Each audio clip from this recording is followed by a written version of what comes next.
Did you know Israel has never fully defined its borders? Most countries have maps showing exactly where their sovereignty begins and where it ends, but Israel doesn't.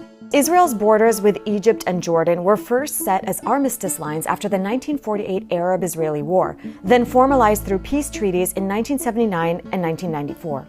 But its borders with Lebanon, Syria, Gaza, and the West Bank remain undefined and unrecognized.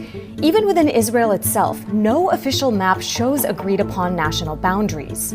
That ambiguity isn't a mistake, because as long as Israel's borders are not set in stone, they can keep expanding. This is the story of a borderless project, the Zionist vision of Greater Israel and what it means not just for Palestinians, but for the entire region.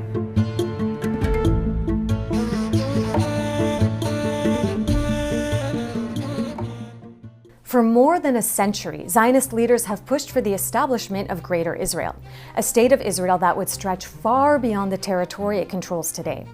In the late 1800s, well before Israel was established, early Zionist leaders convened to debate their visions for a Jewish state. First, there's Theodor Herzl, a Zionist founder from Vienna who's often called the father of modern Zionism. He envisioned the borders of this future Jewish state running all the way from the Euphrates in Iraq to the Nile in Egypt. Then there's Russian-born Zev Jabotinsky, the ideological forebear of Netanyahu's Likud party. He imagined Israeli sovereignty on both sides of the Jordan River.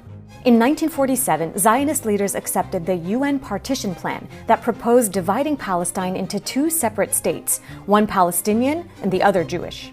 But it was a tactical move. David Ben-Gurion, Israel's first prime minister, made clear that this was just a first step toward eventually gaining control of all of what he envisioned as Greater Israel. His strategy was to secure international recognition for part of the land first, then build military power to take the rest by force. And that's exactly what happened. In 1948, Israel expanded far beyond the UN partition lines during the Nakba, when Zionist militias violently expelled over 750,000 Palestinians from their homes and destroyed or depopulated over 400 Palestinian towns and villages. In 1967, Israel seized the West Bank, Gaza, the Golan Heights, and the Sinai. It only eventually returned the Sinai to Egypt after Egyptian forces retook the territory during the War of 1973.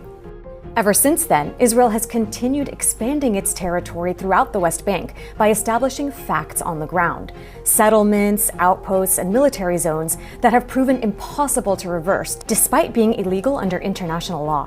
The population of Israeli settlers in the West Bank and East Jerusalem has skyrocketed from just a couple thousand in 1967 to over 800,000 today, with the past year seeing the largest expansion of Israeli settlements to date. For a long time, despite Israel's gradual expansion, most Israeli leaders distanced themselves from Greater Israel proclamations, at least publicly, as to not provoke neighboring Arab countries they sought to normalize relations with.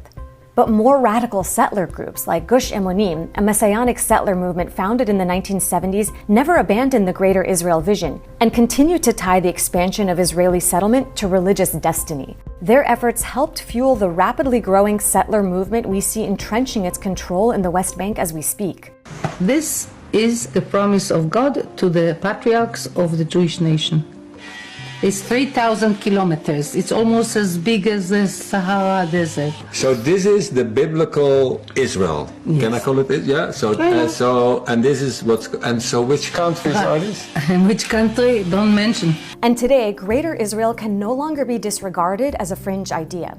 Israel's current government is considered to be the most far-right in Israeli history, led by extremist ministers like Itamar Ben-Gvir and Bezalel Smotrich, who are making territorial expansion a core component in their political platforms. Even Israeli Prime Minister Benjamin Netanyahu has begun openly embracing it, recently calling the project a historic and spiritual mission. אז אתה שואל אם אני מרגיש שאני בשליחות